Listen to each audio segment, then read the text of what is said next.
I'm Paul Tate DePoo. I'm the scenic and projection designer. Hi, I'm Cory Pattak. I am the lighting designer. Officially December 2022. Well, we saw a lab. It was like August of 22.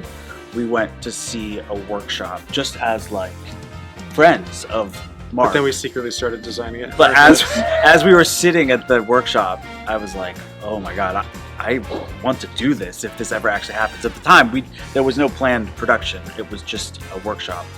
So that was like August 22, and we walked out thinking like, okay, we have to do this if this ever happens. And then, yeah, by the end of that year, we knew that it was going to Paper Mill. And Marc Bruni, our director, came to the studio for another production that we were actually doing.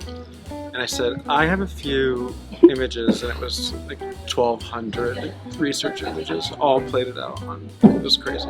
Yeah, but I was like, I think I have an idea. And you were on it first, which is the way it usually works. Set designers usually come on first, and then I kept being like, I want to do this. Am I doing this? And then for like literally like 2 months, it was like, I think I'm doing it. I don't. And then I finally sort of got the high sign that yes, I was also doing it. So that was. That was like a year and 4 months ago. People don't know, on Broadway in New York, the press doesn't come on opening. They come prior to opening, so the reviews can come out the morning after opening, or everyone would be up all night writing reviews. So you freeze the show usually about a week before the actual opening, because that's when the press starts coming, and you don't want to be making changes to the show while press is there. You want a nice, clean show. So today is our last day officially to make changes. So we keep saying now or never. 2.5 weeks of us tweaking every second? I mean, even more. I mean, we previewed March 29th, yeah. And today is April 18th. So we've had about 3 weeks, give or take, working every day. And it's been full work. We come in with full work lists every single morning. We've been doing that for like 3 weeks. Our tech tables are set up because we said, no, we're not done. We need our tables. We still have notes to do. We had 2 shows yesterday. We had 1 show the night before. We all have notes from there. So we're going to keep working until they kick us out. The Buchanan has all their interior design arriving. So artwork is arriving, florals. It's a pretty big sweep. All the shirts have gotten little labels put on them, which are an homage to my great-grandmother, who had her own custom labels, and she sewed all of my great-grandfather's suits. So it's made by Alice, which is pretty cool. And in lighting, what are we doing? Well, we're adjusting a lot of timing stuff.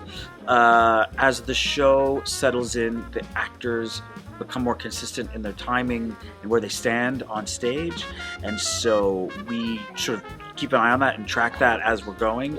And so we will we're going in and adjusting specials and moving, the amount of time it takes someone to walk from this point to this point, we're adjusting that time.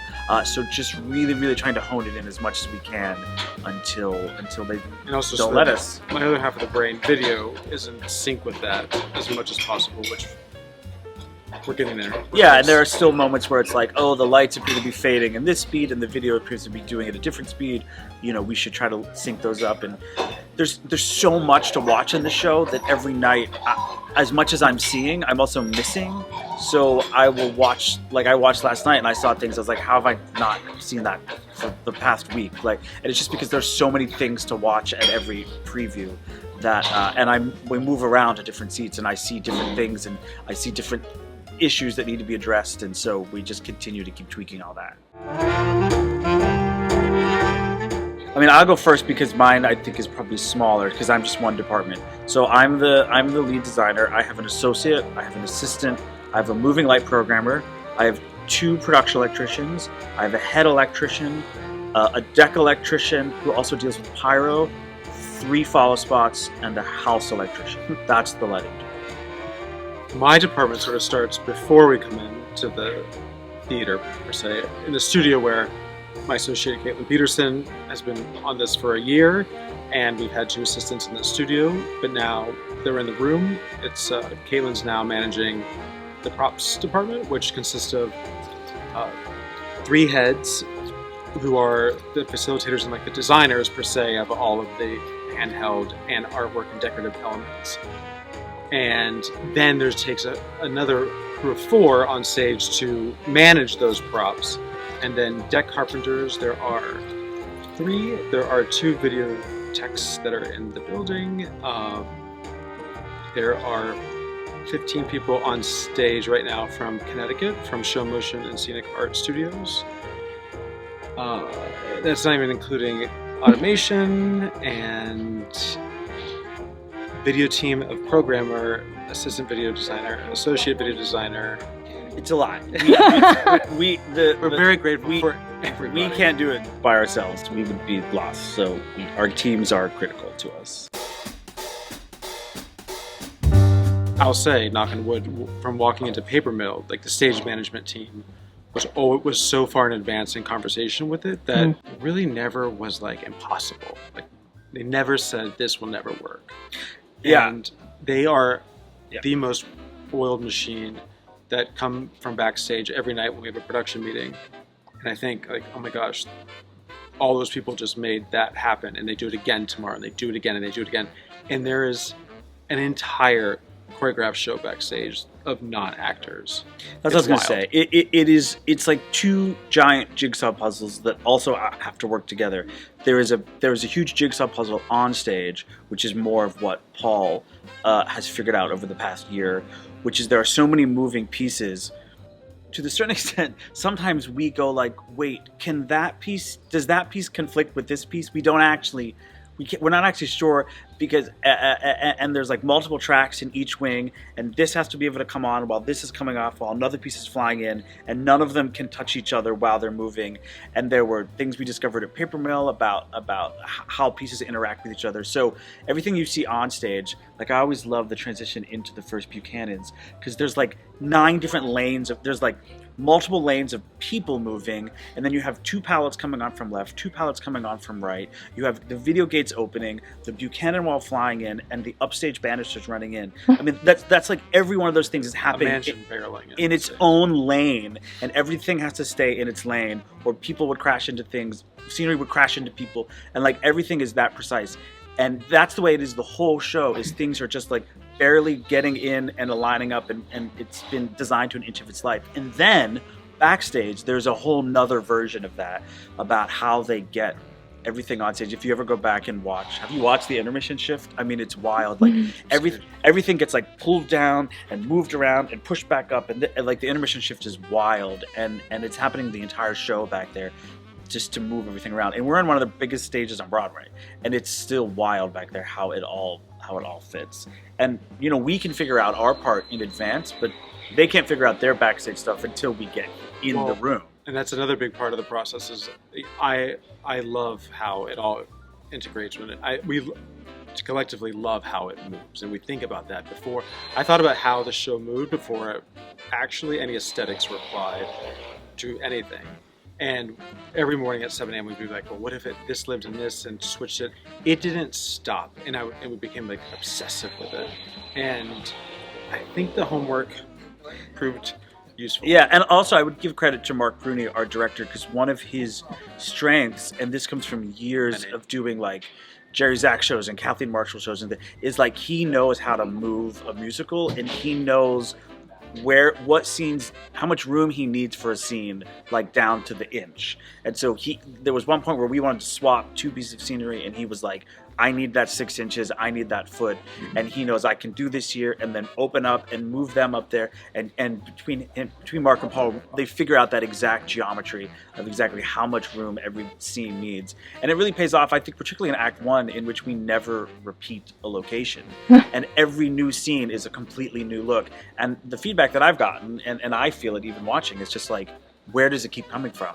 Like every transition, there's just a new idea. There's a new idea, and it's so seamless. And it's because we spent a year figuring it out. And the hardest part of this process was explaining to everybody that actually had to make this a reality. Here's how it works out of my brain. And after saying that spiel over and over and over, I think everyone thought I was crazy. And even one of our head carpenters, Frank Gallo, said that he didn't really understand exactly how it all worked until you see the actual pieces locking together and go on opposite sides of the stage to be reconfigured and repinned. And because if you watch the show, we reuse a lot of the same pieces, but in different configurations, and they come on from different places. So a piece will exit in this wing, and 3 scenes later, you'll see it enter as something else on the other side of the stage from a different wing. And so at some point between those 2 things, that scenery has switched places to come on from the other side, because there's no room backstage to store different versions of everything. So we are reusing stuff, and it's I do want to watch the show from backstage at some point, but I literally don't know where to stand because I'm fairly certain I would either get yelled at or get run over. I went on stage at intermission for like 2 seconds last night, and they were like, "Get out of the way!" Yeah. Do you want to give us a tour? Right now, the projector is projecting back onto the billboard so that like all the eyes can glow independently, which hopefully, as you squint your eyes, like maybe you shouldn't notice it because it should look all effortless, but sometimes, all the time we're saying, wait, is that your light or is that video? To make it all look seamless. A lot of times, like, video will add like really specific detail and shadowing and texture to a piece of scenery, and then lighting will lay over top of that and add sort of like a color wash or a tint to it, because the projector and the lights, they have a different quality of light, and so we do sort of different layers. So hopefully when you see the billboard, it has like multiple, he's doing the eyes, I'm doing the eyes, he's doing the wood texture, I'm doing a color on top of that, I'm doing practicals, I'm doing lights through the back, you know, we're constantly layering and layering. There are these images, the green light, the billboard, the shirts, they're like these iconic moments that people, it's like going to a concert and like hearing your band play like your favorite hits. Like there are these hits throughout the show that we worked really hard to sort of deliver to the audiences. I think the first time the billboard flies in, as you can see, like it's massive. It takes up half the stage, and I think that was just a smart idea to do it, because it really delivers the first time it comes down. An example of what the video's doing is that shadow, the rings of it look like they're just coming from the light, but that shadow is actually black in the video to create that dimension. Because there's no depth between those rings and the actual billboard. We have front projection, we have on stage, we have an upstage LED wall. Coming down stage of that, we have Portal 3 has video within it. The video gates, which are constantly tracking on and off, which are our walls per se, I think close fully. And then the most downstage element is our sliders.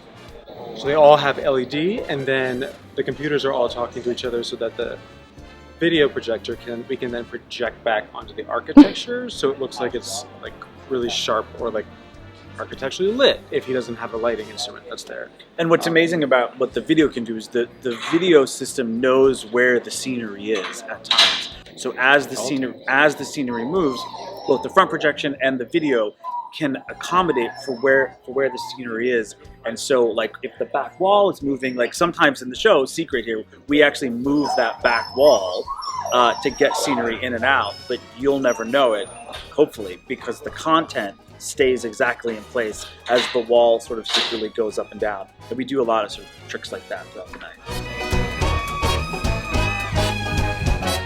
We're downstage left, or in one. Staircases live up in the air. Those carabiners there clip on to these points here, and then we lift it up. So Holy it goes smokes. off stage, goes in the air. The cottage lives on, half of it lives on this side. So just for the ease of not having to have deck space, take it out in the air. I think it is wild to look and see, if you come over here, really where the wall is stage left. And remember that, like, a car drives off. We have to have, remember, a car has to park here, and a car has to then turn and then clear. So all that scenery tracks on stage to make a big open bay per se, not big. And the tracks literally end right here, so sometimes a piece of scenery will come to here. So the actors have between here and here to get upstage or downstage. And then as you can see, the cottage stores literally inches from the wall all night. And so when the car goes off, it's fun fact, it's like NASCAR, where we have a whole team that comes in, they put it on jacks, what are casters, and so we're not having to actually maneuver the vehicle. We are putting it on additional wheels to then be able to manually take it with ease. And if you swing around here, you'll see we have tab masking. So to allow scenery to get on and off, it obviously has to be open, but like I can see a bunch of seats right now. So there's always this tab masking. This is Alex. You can come Alex through. made Alex, sure that every single thing fit Alex in is the the one air that made this and all the deck. possible. Thanks, Alex. My pleasure. So these tabs are automated just like the rest of the scenery, so the minute a piece of scenery comes on, the tab will drop. The minute it has to go off, the tab will go back out. Unreal. That is, yeah. Oh my god. Okay, can we go on stage? Let's go. We got shirts. Hey, shirts. Practical shirts, everyone. Well, they're getting their labels. All made by the same. Oh my god, that's so Love the cool. Oh, those are so beautiful. Also tracks in the deck. All these curves, like Disney World, it's like a ride. Unbelievable. Yeah, the deck is full of things. So every one of these grates is a speaker, so the actors can hear the orchestra and themselves wherever they are. Oh my There are god. tracks, there are footlights down here. If you've seen the show, you know that there's a railing that comes out of the deck. That's hidden right down here. Holy in the deck. smokes, that's narrow. That comes out between the number line and the Footlights. lights. There's a tiny piece of little blue sort of rope light hidden in the deck that shows the actors don't come down stage if Wow. you can see Hi, Pitt. some secret things down there. As you Oh. can see, it's very crowded with musicians and lights and Unreal. other such things. These are a crowning achievement, the trash mounds of Wilson, Trash which mound. actually is like one of the biggest things we wanted.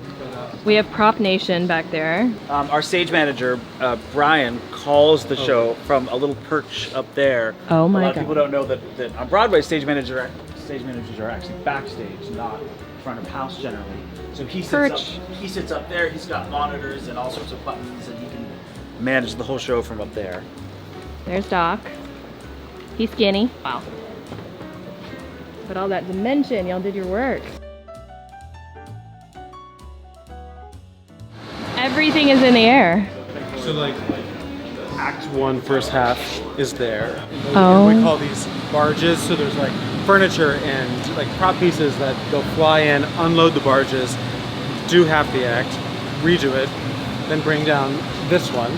So this is at the end of Act 1. It sort of works consecutively. So it's like a big Ferris wheel of alternating Oh my elements. god. To be fair, most Broadway theaters Spoiler. end about here. This is where the back wall would be. I mean, that's And most shows happen in this space. We got very, very lucky. Most theaters do not have this kind of depth back behind here. I don't believe we would be able to do this if we weren't here. So we're very grateful. Video wall. So if for any reason the actors lose control of it, or the car is going somewhere where it's not We're gonna supposed hope to, that never. we will never need it. But we have watched them rehearse it. There's an offstage emergency stop they can also use. And what's pretty wild is that the turning radius for our car is amped up because the car is upstage, downstage, at center, and then our valet takes it and essentially has to get it like 3-point turn. Are they all half? I think they are all half. And since we're magic dorks, there's an old school magic technique inside that's like a mirror, 2 mirrors that are at this angle so that it reflects back on itself. So on a big magic trick where someone disappears, it's usually because there's 2 mirrors doing that. Thank you so much for the tour. We're just very excited for our fans and everyone that's already seen it, and for everyone that is going to come in the future. We're very excited to share it with you. Come see Great Gatsby.